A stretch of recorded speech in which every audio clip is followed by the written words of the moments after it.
wiring episode. Take one.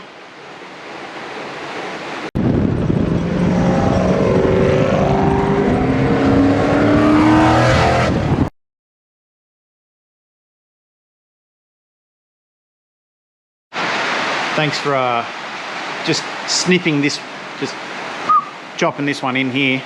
Just a reminder, guys, to donate to my MoSpace. The link is in the description.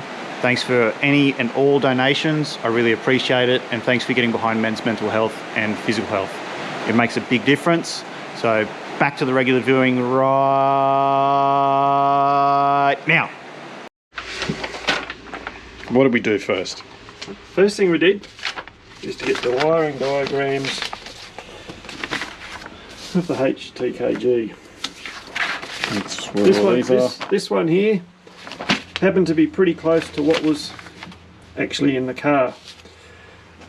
Which is ideal. Which is ideal.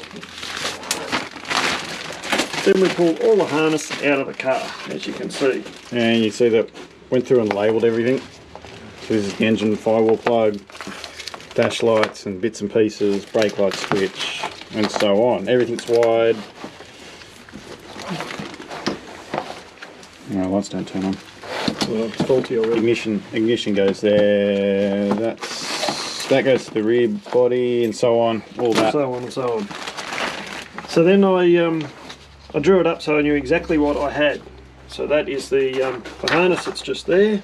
So Dad has actually drawn this in Microsoft Paint, probably. And as crude as it is, it labels and colour codes everything that we need. There's got all the lights there labelled, ignition labelled, so on, and he's done the whole car by the looks of it. So there's just the what they call their body harness.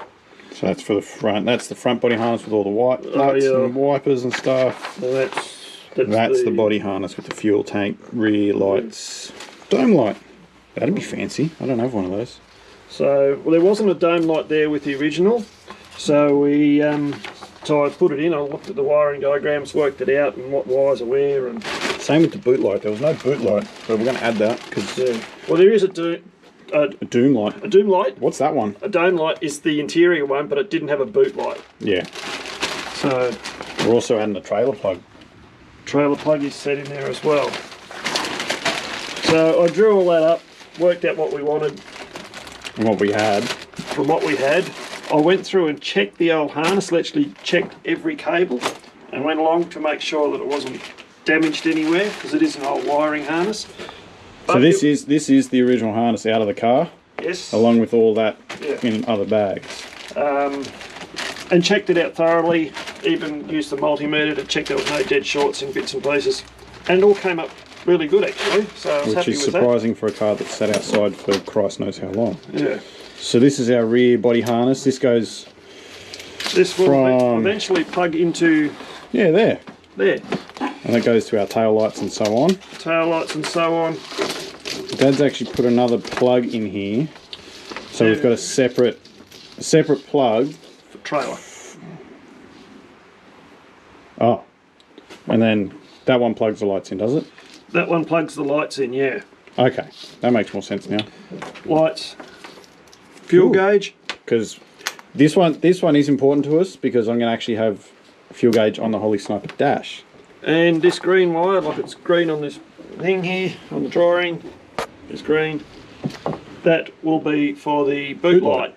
So that's just power coming in, it'll go to the light and then that gets grounded to the body. And what Dad has also done is wrapped all this in brand new split corrugated conduit. Yep. Is that an extra earth you've added? That is a ground. That's a ground for the trailer wiring. Oh, so this is the main problem with these old Holdens. Is they have the world's poorest grounding.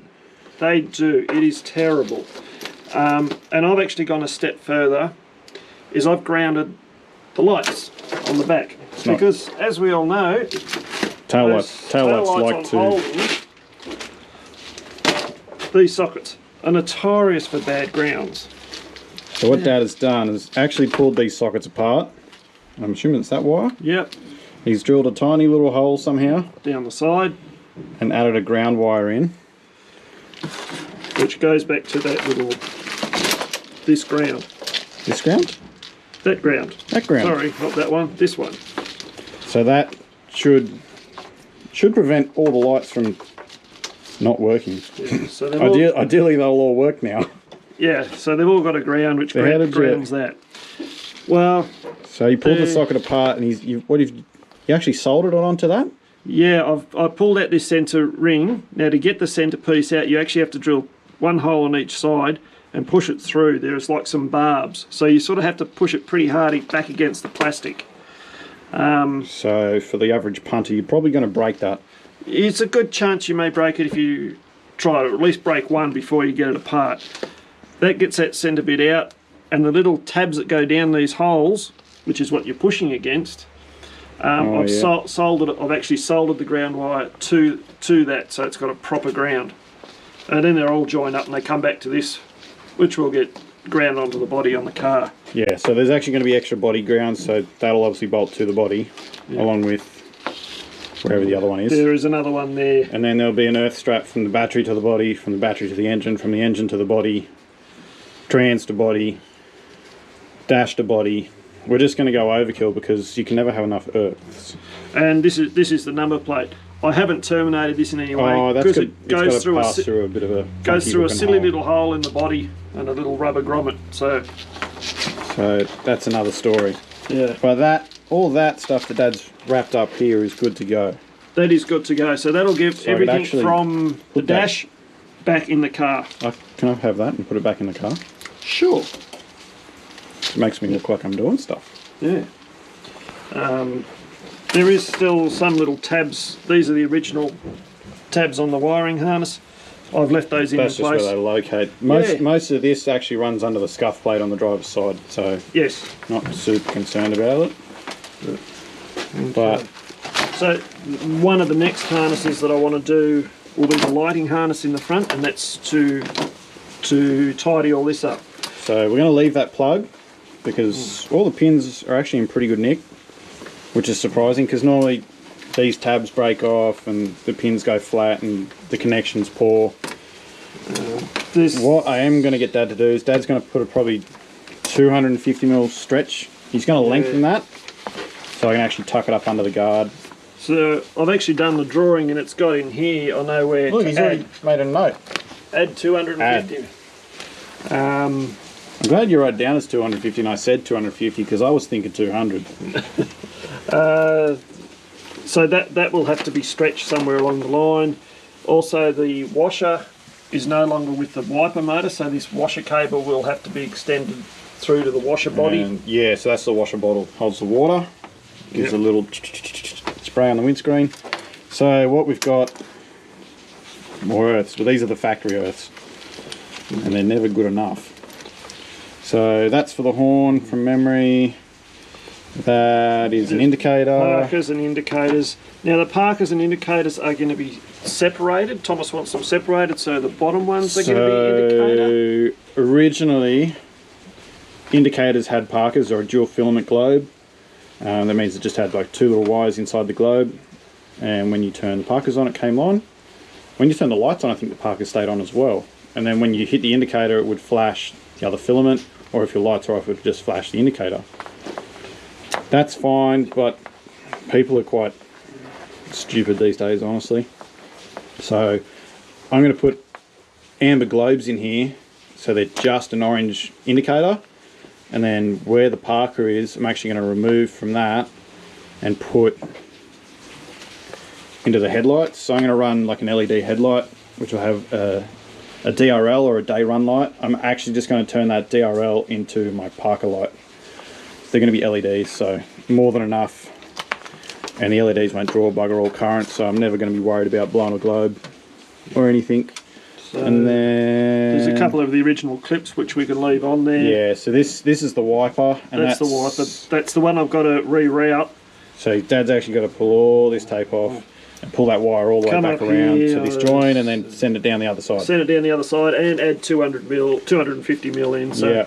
This is the next little project to fix up this wiring loom. And it all has to interact with the wiper switch. Which we tested that, I think, didn't we? Yeah, the wiper switch works fine. I was hoping to do something with intermittent, but with that switch I haven't got the extra position. Yeah, so we thought there might have been 3 positions we could cheat here, but there's only 2 toggles in the switch, so it's just going to be that and then the spray button. So that covers pretty much where we're up to with the wiring, and I'm going to take that home, put that in the car. I have actually started to draw. I've done another one of these where I've taken this piece of the dash out with all the lights, and so I've got to terminate all these wires into the Holley Sniper dash. So once Dad's finished that one, this is where it starts getting tricky for us, is we've got a cut and splice over here and wire in the Sniper. The Sniper's not terminated, but it's only got short tails on it, so we've actually got to go through, work out what we need, and then we're struggling to find a bit more of a pin-out diagram, or a usage diagram, I think. What was it? There is some stuff on YouTube.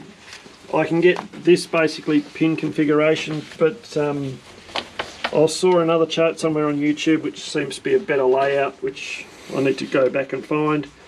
I've looked at some of the YouTube. I don't think it's going to be too hard. It's just going to take a bit of time and nutting out. But I think once you've done a couple of them, the rest will be easy.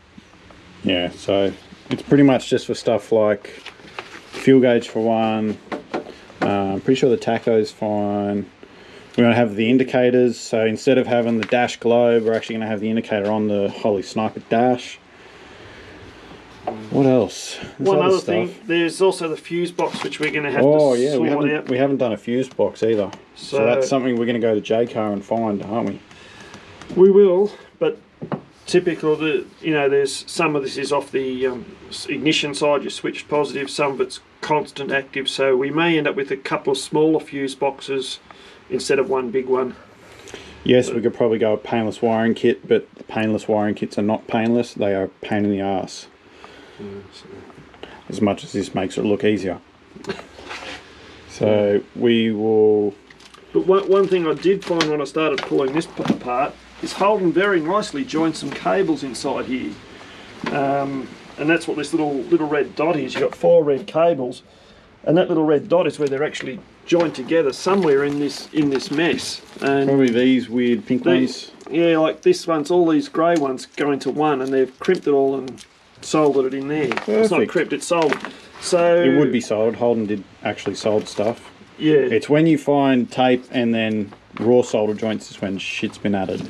Yeah. I don't think anything's been added to this. This is all original. Not normally this gets added. Well, occasionally this gets added too, but around the fuse box does. So this is all the fuse wiring here. This normally comes off our fuse block. Normally there's 300 extra wires there for stuff you legitimately don't need. So for this we're actually going to have separate, what did we say, front and rear, or left and right indicator fuses, or front and rear indicator fuses I think we're going to do. Something along those lines. There'll be a few things, but we're also going to add, there's going to be a radio. I'm going to have a vintage radio in it. We're also going to add a big fuse somewhere. It'll probably just come off on its own separate thing for aircon potentially. So if I ever want to put aircon in the car, I have the space for the wiring to wire it up. Car's going to have a bigger alternator. It'll probably be like a 140 amp output alternator. What else is there? There's all kinds of stuff I need to add power for. I've obviously got to add power off ignition for the Holley Sniper, so I've got to have switch 12 volt, constant 12 volt, and a few other things for that. This red one's a constant, and the pink is your ignition one. Brown was for all your accessories, so the accessories are only on obviously when your car's on. Yeah. So on and so on. These dark green ones are a ground wire, and sort of makes you scratch your head sometimes trying. And this little fibrous one, actually goes to the coil. Yep. So that's one we need to change. There's an old trick. You wire ignition 1 to ignition 2, and you can get constant or 12 volts switched and constant at the same time. It's a little bit tricky because it works on and it works off your ignition barrel. But it's an old school trick to get, if you put an electronic dizzy in a standard car, you can actually cheat and get 12 volt there instead of having to do what I've done in the Blue Ute, and it's just from the battery to the distributor with a little switch. So yes, that pretty much covers everything for the wiring we've done so far. I'm going to put that extra wiring that Dad's finished in today, and then worry about that later. That'll finish up that front one, that'll go back in, and then it'll get tricky with the Holy Sniper, so stay tuned.